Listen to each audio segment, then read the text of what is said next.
There's a force inside you right now that's either building your future or draining it away, drop by drop. Jung called it the river of psychic energy, and he noticed something strange. Most people let this river spill everywhere, flooding their lives with chaos, weakness, and endless distraction. But a rare few learned to channel it, and when they did, everything changed. Their eyes sharpened, their presence thickened. The mental fog that plagued them for years just vanished. Jung spent decades studying what separated these people from everyone else, and what he discovered wasn't about discipline or willpower. It was about understanding a hidden law of the psyche that most people never learn. He called it the Great Transmutation. And if you've ever felt drained, scattered, or like you're living at half your potential, what you're about to hear will completely shift how you see your own energy. Because Jung believed that sexual energy wasn't just about reproduction or pleasure. It was the raw creative force of your entire life.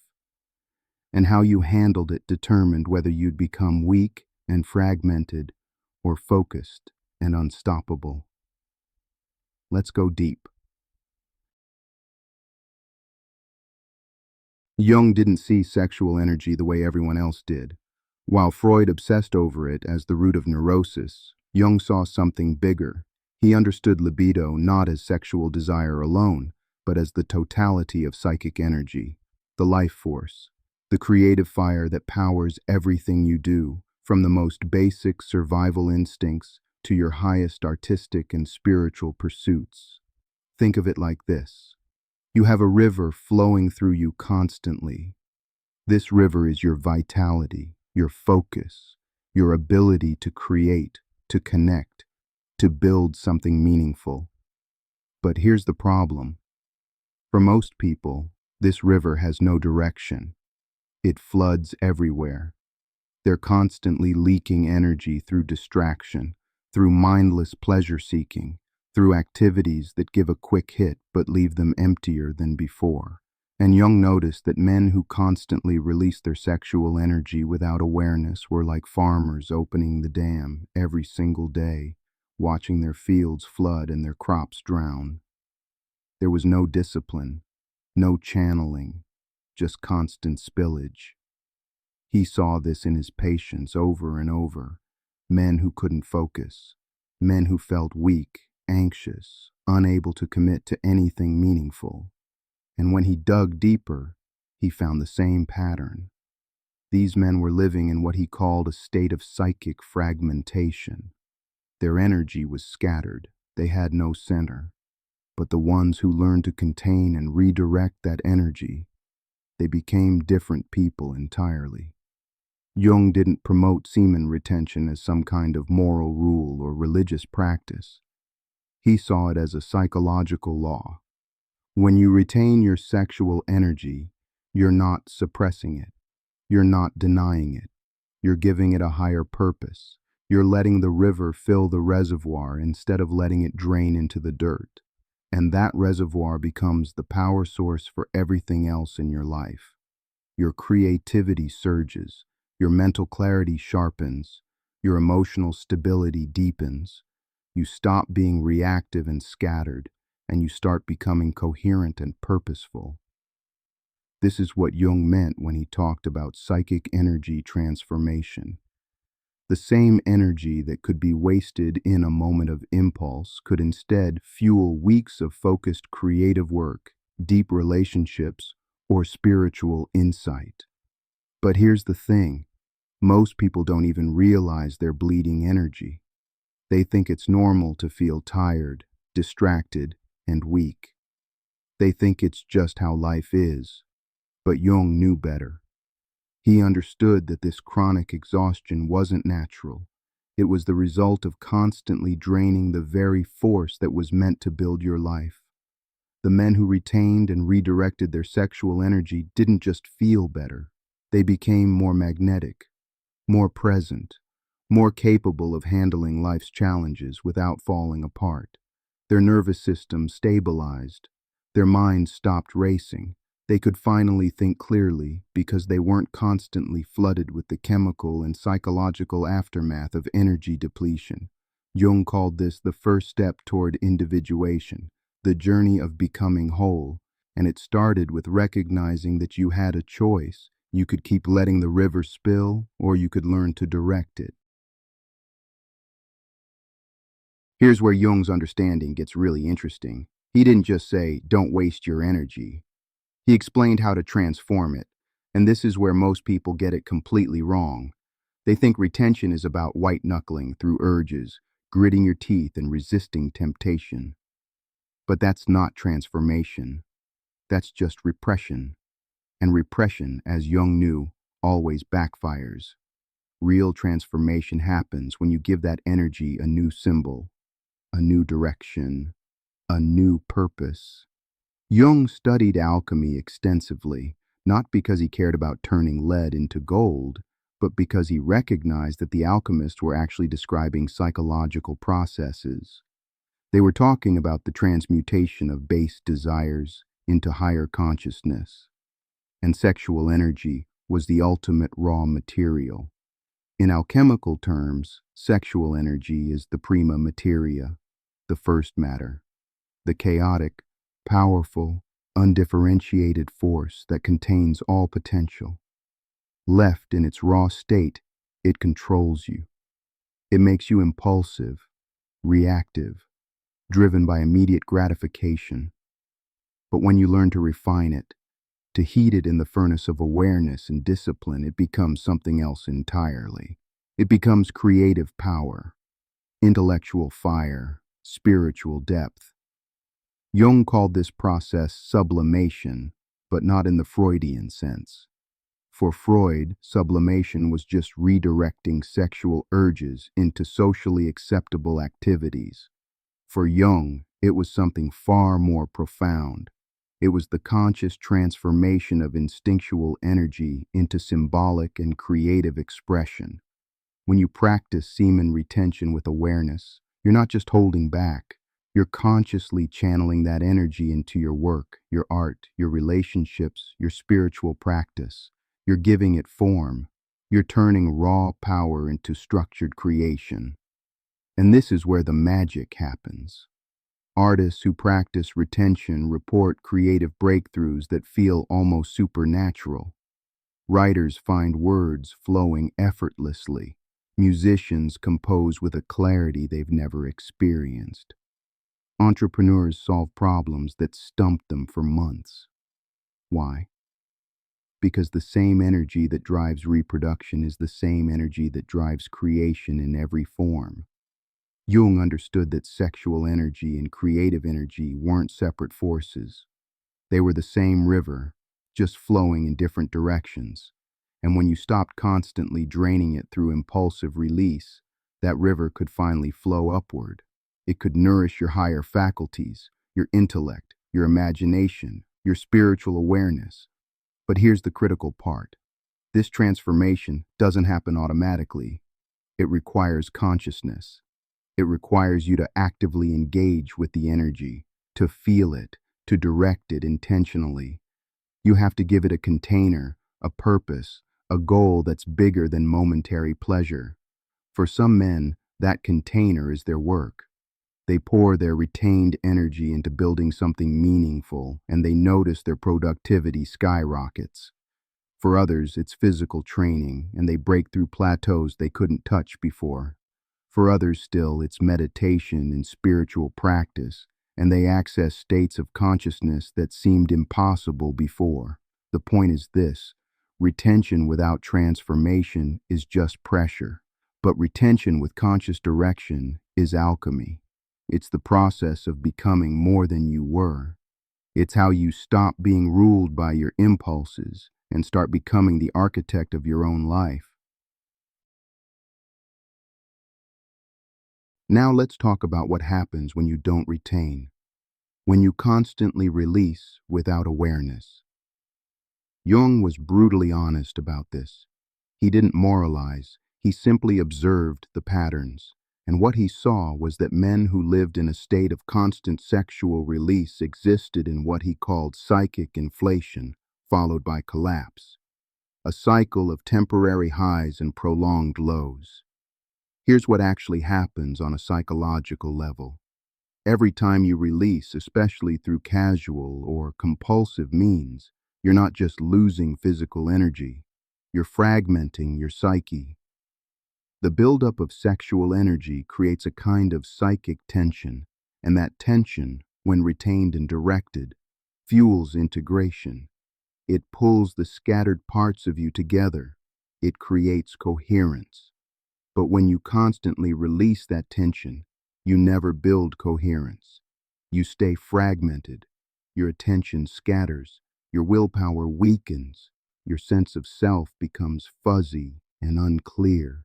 You start living in what Jung called a state of participation mystique, where you're merged with your environment, reactive to every stimulus, unable to maintain a strong sense of individual identity. You become weak because you have no center. Jung noticed that men caught in this cycle often struggled with what he called the pure eternus complex, the eternal boy. They couldn't commit, they couldn't follow through. They chased novelty and pleasure, but nothing satisfied them. They felt anxious and restless, always looking for the next hit of dopamine, the next distraction, the next escape from the growing emptiness inside.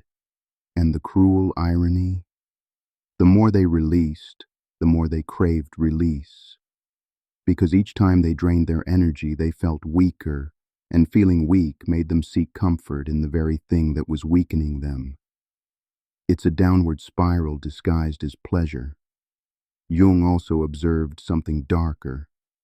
Men stuck in this pattern often developed what he called an erotic complex. Their entire psyche became organized around sexual gratification. Everything became sexualized. Every interaction, every relationship, every moment of boredom triggered the urge to release. They weren't free. They were enslaved by a force they didn't understand and couldn't control. This is what Jung meant when he talked about being possessed by the unconscious. When sexual energy dominates your psyche without conscious awareness, it's not you living your life. It's your instincts living through you, using you as a vehicle for their own purposes. You become a puppet to impulses that feel like they're yours, but really, you're just following ancient biological programming. And the cost? Your mental clarity fades. Your emotional stability crumbles. Your ability to focus on long-term goals evaporates. You live in a constant state of distraction because your psychic energy is always depleted. There's nothing left to fuel your higher functions, your creativity, your willpower, your depth of presence. Jung saw this as a tragedy, not because sex was bad, but because these men were missing the whole point. They were wasting the very force that could transform their lives. They were choosing momentary pleasure over lasting power, and most of them didn't even know they had a choice. Here's something Jung noticed that modern psychology barely touches. Men who practiced conscious retention developed a different presence. There was something in their eyes, something in the way they carried themselves. They weren't trying to be impressive. They didn't need to prove anything. But people felt it, especially women. Jung called this a densification of psychic energy. When you retain, your energy doesn't just disappear. It accumulates. It builds. And as it builds, it starts radiating outward, not in an aggressive or sexual way, in a way that's calm, grounded, and unmistakable. Think about the difference between a river that's constantly spilling over its banks versus a deep reservoir. The reservoir has depth. It has stillness. But beneath that stillness, there's power. Massive power. And people can sense it, even if they don't know why. This is what Jung meant when he talked about psychic presence. It's not charisma in the fake, performative sense. It's the natural magnetism that comes from being coherent, integrated, and full of life force. You don't need to chase attention because attention comes to you. You don't need to fill silence with nervous chatter because silence doesn't make you uncomfortable. Your presence alone communicates strength. Women respond to this at a deep, instinctual level, not because you're trying to attract them, but because they sense that you're not depleted. You're not needy. You're not constantly leaking energy in search of validation. You're contained. You're full. And that fullness is rare. Jung understood that this presence was one of the markers of psychological maturity. Immature men are always seeking, always chasing, always trying to get something from the world. Mature men radiate. They give. They create. They lead. And that comes from having energy to spare, not from being constantly drained. But it's not just about attraction. This presence affects everything. Your professional life improves because people trust you more. Your friendships deepen because you're not self-absorbed and scattered. Your own self-respect grows because you're finally keeping promises to yourself, finally building discipline instead of just talking about it. Jung also noted that retained energy stabilizes the nervous system. When you're not constantly flooding your brain with the neurochemical roller coaster of arousal and release, your baseline state becomes calmer. Your breathing slows. Your heart rate steadies. Your mental chatter decreases. You start experiencing what Jung called the transcendent function, the ability to hold opposing forces in tension without collapsing into one or the other. You become less reactive, less impulsive, more capable of sitting with discomfort without needing to escape into distraction. And this, Jung believed, was essential for psychological wholeness, because wholeness requires the ability to contain energy, not constantly discharge it. This is the paradox. The more you retain, the less you crave release. The more you build your inner reservoir, the less you need external validation or stimulation. You become self-sufficient in a way that most people never experience. And that self-sufficiency becomes the foundation for everything else you want to build. So how do you actually do this? How do you transform sexual energy instead of just suppressing it or wasting it? Jung was clear. It's not about following rigid rules. It's about conscious awareness and deliberate channeling. You need to understand what's happening inside you and work with it intentionally. First, recognize when the urge arises. Don't fight it. Don't judge it. Just observe it. Jung taught that becoming conscious of unconscious processes was the key to transformation. The urge isn't your enemy. It's raw energy presenting itself. The question is, what will you do with it? Second, redirect it immediately. The moment you feel that energy rising, channel it into something creative or productive. Go write. Go train. Go work on your project. Go create something. The energy is already there, activated and ready. Instead of releasing it, use it. Feed it into your work. Let it power your focus. Third, develop a daily practice that grounds and contains your energy. Meditation, breath work, physical training, creative work.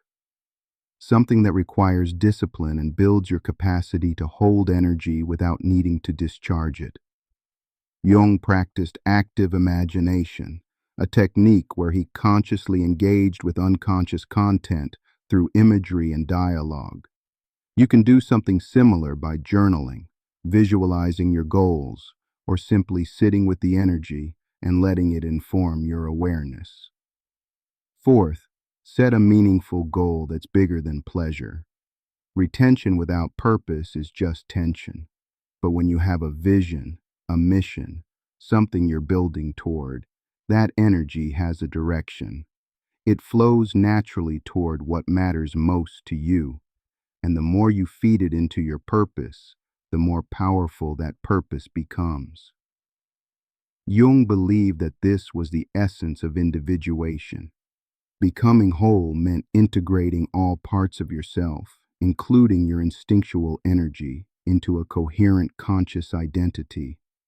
It meant not being ruled by impulses, but also not suppressing them. It meant transformation. And here's what Jung promised. If you commit to this path, if you learn to retain and channel your sexual energy consciously, you will experience a shift that most people never touch. Your life will stop feeling scattered and start feeling purposeful. Your relationships will deepen because you're showing up as a whole person, not a fragmented one. Your work will improve because you have the energy and focus to sustain effort over time. You'll stop being weak, distracted, and chaotic. You'll start being strong, focused, and integrated.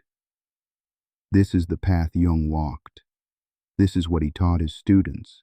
And this is what he believes separated people who lived as victims of their own impulses from those who became masters of their own psyche. Jung once said that the greatest tragedy in life wasn't failure, it was living unconsciously, sleepwalking through existence, ruled by forces you never understood, never becoming who you were capable of being. And he believed that sexual energy was the testing ground. It was where most people failed, not because the urge was too strong, but because they never learned what it really was.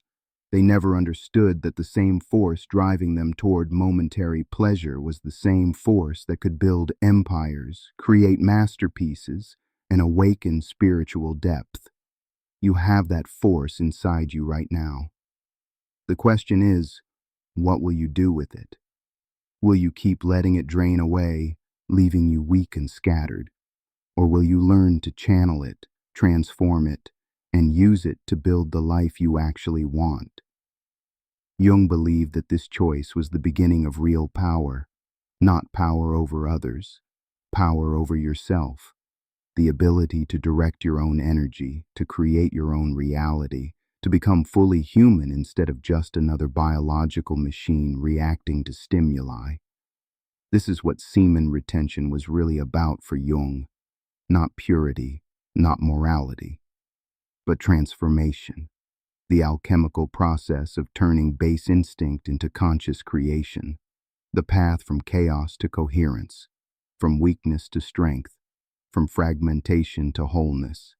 And if you're ready to walk that path, know this. The energy is already there. The river is already flowing.